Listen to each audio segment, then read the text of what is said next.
Hi guys, welcome to our channel.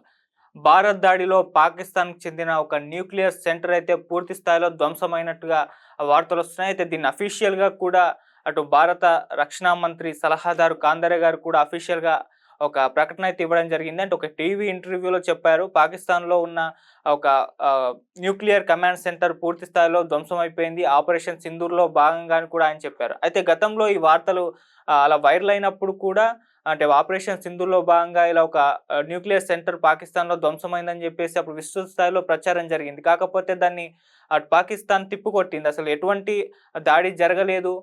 ఇదంతా fake అని జెప్పేసి వాళ్ళు ఒక సమాధానం చెప్పే ప్రయత్నం అయితే చేశారు. కాకపోతే ఇప్పుడు అఫీషియల్‌గా మాత్రం రక్షణ మంత్రి సలహాదారు కాందర్ గారైతే అనౌన్స్ చేయడం జరిగింది. అసలు ఏం జరిగిందా అని చూస్తే పహల్గామ్ ఉగ్రదాడికి బదులుగా భారత్ పాకిస్తాన్‌కు బుద్ధి చెప్పాలనుకుంది. అందులో భాగంగానే ఆపరేషన్ సింధూర్‌ను మొదలుపెట్టింది. ఆపరేషన్ సింధూర్ అనేది పాకిస్తాన్‌లో ఉన్న మొత్తం ఉగ్ర స్థావరాలపైన ఉగ్రవాదులని టార్గెట్‌గా చేసుకొని మొత్తం దాడులు చేసింది. మొత్తం 9 స్థావరాలపైన అయితే మొదటి రోజు దాడులు జరిగాయి. అయితే ఇందులో చాలా ఉగ్రవాద స్థావరాలు నాశనం అయిపోయాయి. అండ్ 100కు పైగా ఉగ్రవాదులు కూడా నాశనం అయిపోయారు.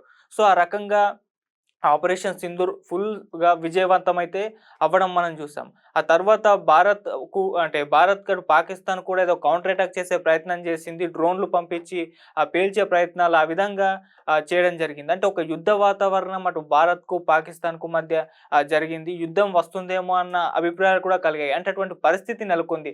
అటు భారత్‌లో కూడా సరిహద్దు ప్రాంతాల్లో ఉన్న వాళ్ళందరినీ కూడా షిఫ్ట్ చేశారు వేరే దగ్గరికి. ఆ తర్వాత పాకిస్తాన్‌లో ఉన్న సరిహద్దు ప్రాంతాల్లో వాళ్ళు కూడా అక్కడి నుంచి వెళ్ళిపోవడం, బంకర్‌లలో దాక్కోవడం ఇటువంటివన్నీ ఘటనలు చూసాం. అయితే ఈవెన్ ఇండియాలో మాక్ డ్రిల్ కూడా నిర్వహించారు. అంటే యుద్ధం వచ్చిన తర్వాత, యుద్ధం వస్తే ఎలా వ్యవహరించాలి? ఆ పరిస్థితులకు తగ్గట్టు మనమెలా ప్రవర్తించాలి అన్న వేలో ఆ విధంగా ట్రైనింగ్‌లు కూడా ఇచ్చారు. సో, ఇవన్నీ చూసాక యుద్ధం వస్తుందేమో అని జెప్పేసి భావించారు. కాకపోతే ఆ తర్వాత ట్రంప్ ఒక ప్రకటన ట్విట్టర్ ద్వారా చేయడం జరిగింది. అంటే భారత్‌కు, పాకిస్తాన్‌కు మధ్య మధ్యవర్తిత్వం వహించాం. వీళ్ళ మధ్య కాల్పుల విరమణ అమలు చేశాం. ఇరు దేశాలు అంగీకరించినందుకు ధన్యవాదాలంటూ కూడా ఆయన ట్వీట్ చేయడం జరిగింది. ఇది ఒక్కసారిగా సెన్సేషన్ క్రియేట్ చేసింది. తరువాత భారత్ ట్రంప్ వ్యాఖ్యల్ని కూడా అంటే ఇండైరెక్ట్‌గా అయితే కొట్టిపారేసిందని చెప్పుకోవాలి. అంటే మూడో వ్యక్తి మా మధ్య రాలేదు. ఎటువంటి మధ్యవర్తిత్వం వహించలేదు. ఇది భారత్ తీసుకున్న నిర్ణయం. ఈ ఆపరేషన్ సింధూర్ అనేది దీన్ని ఆపడం, ఈ కాల్పుల విరమణ, ఈ సీజ్‌ఫైర్ అనేది కేవలం తాత్కాలికం మాత్రమే. ఆపరేషన్ సింధూర్ ముగిసిపోలేదు. పూర్తి స్థాయిలో ఉగ్రవాద స్థావరాల్ని నాశనం చేసేంత వరకు ఆపరేషన్ సింధూర్ ఆగదు అని చెప్పేసి భారత్ నుంచి ప్రకటన కూడా వెలువడింది. ఈవెన్ మోదీ గారు కూడా మాట్లాడారు.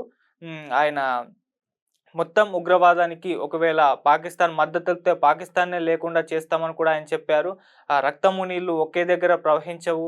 ఒకవేళ పాకిస్తాన్‌తో చర్చలంటూ ఉంటే అది పీఓకే గురించి ఉగ్రవాదం గురించి ఈ రెండిటి గురించి మాత్రమే ఉంటాయని చెప్పేసి ఆయన కూడా చాలా గట్టి కౌంటర్ అయితే ఇచ్చారు. సో, ఈ నేపథ్యంలో ఇటువంటి ఒక పరిస్థితులు భారత్‌కు, పాకిస్తాన్‌కు ఉన్నాయి. ఆ రకంగా ఇరు దేశాల మధ్య యుద్ధం వచ్చే పరిస్థితులు కనపడడం, ఇరు దేశాల మధ్య భారీ స్థాయిలో అటాక్‌లు జరగడం ఇవన్నీ కూడా చూసాం. అయితే భారత్ చేసిన ఈ అటాక్‌లో భారీ స్థాయిలో పాకిస్తాన్ అయితే నష్టపోయింది. కాకపోతే వాళ్ళెక్కడ కూడా బయట పెట్టలేదు. మేము ఈ స్థాయిలో నష్టపోయామని జెప్పేసి. అంతా కూడా ఒక అబద్ధాన్ని ప్రచారం చేసే పనిలో అయితే పడ్డారు. మొదటి రోజు ఆపరేషన్ సింధూర్‌లో భాగంగా 9 స్థావరాలపైన దాడులు జరిగినప్పుడు కూడా పాకిస్తాన్ అది ఒప్పుకోలేదు. కొన్ని స్థావరాల మీద దాడులు జరిగాయని జెప్పేసి చెప్పారు. సో, ఆ రకంగా కొంత అంటే వాళ్ళ పరువుగా భావించారు. భారత్ ఈ విధంగా మా భూభాగంలోకొచ్చి మా స్థలాలపైన దాడులు చేసేసి మా వాళ్ళని మా ఉగ్రవాదుల్ని చంపినప్పుడు మొత్తం ఉగ్రస్థావరాలని నాశనం చేసిందని జెప్పేసి ప్రపంచానికి తెలిస్తే అది మా పరువు పోయినట్టుగా అది భావించి ఆ రకంగా కవర్ చేసే ప్రయత్నం అయితే చేసింది. అయితే అందులో భాగంగానే ఆపరేషన్ సింధూర్ ఎప్పుడైతే నిర్వహించారో ఆ దాడిలో కిరాణా హిల్స్‌లో ఉన్న ఒక న్యూక్లియర్ కమాండ్ సెంటర్ కూడా పూర్తి స్థాయిలో ధ్వంసమైపోయింది. అయితే అప్పుడు ఈ వార్త వెలుగులోకొచ్చినా పాకిస్తాన్ దాన్ని ఒప్పుకోలేదు. సో, అది ఖండించింది. ఇలా ఎటువంటి న్యూక్లియర్ సెంటర్ మా దగ్గర ధ్వంసం అవ్వలేదని చెప్పేసి చెప్పింది. కాకపోతే ఇప్పుడు మన భారత రక్షణ మంత్రి ఎవరైతే ఉన్నారో కాందరే గారు ఒక టీవీ ఛానెల్‌కి ఇచ్చిన ఇంటర్వ్యూలో ఆయన చెప్పడం జరిగింది.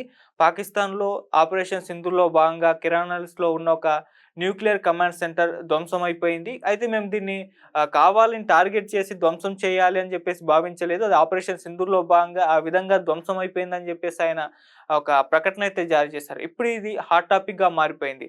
సో, పాకిస్తాన్ మరొకసారి తన అబద్ధం అంటే అప్పుడు అబద్ధం చెప్పింది కదా! అది మరొకసారి అది ప్రూవ్ అయిపోయి ఇప్పుడు సోషల్ మీడియాలో వాళ్ళ పైన ట్రోలింగ్‌కి గురయ్యే ఒక ఫీడ్ ఇచ్చినట్టుగా అయితే అయిపోయింది. అంటే వీళ్ళేది ఒప్పుకోరు, వీళ్ళన్నీ దాచేస్తారు అన్నదానికి ఈ న్యూస్ మరింత బలమైతే చేకూర్చింది. మరి ఇప్పుడు రక్షణ శాఖ మంత్రి సలహాదారు ఎవరైతే కాందారే గారు ఉన్నారో దీనికి ఈయన అనౌన్స్ చేశారు కాబట్టి ఇప్పుడు మళ్ళీ పాకిస్తాన్ నుంచి ఏదైనా ప్రకటన వెలువడుతుంది అని చెప్పేసి కూడా భావిస్తున్నారు. అంటే వాళ్ళ సహజ రీతిలో ఇదంతా ఫేక్, ఆయన అబద్ధం చెప్పారని చెప్పేసి మామూలుగా ఇటువంటి కవర్ చేస్తూ సమాధానాలు చెప్తారు కదా! అటువంటి ప్రకటన మళ్ళీ వెలువడే అవకాశం ఉందని కూడా చెప్తున్నారు. సో, ఏదేమైనా ఇప్పుడు భారత రక్షణ మంత్రి సలహాదారు చేసిన ఈ కామెంట్స్ ఏవైతే ఉన్నాయో అవి హాట్ టాపిక్‌గా మారిపోయి ఫుల్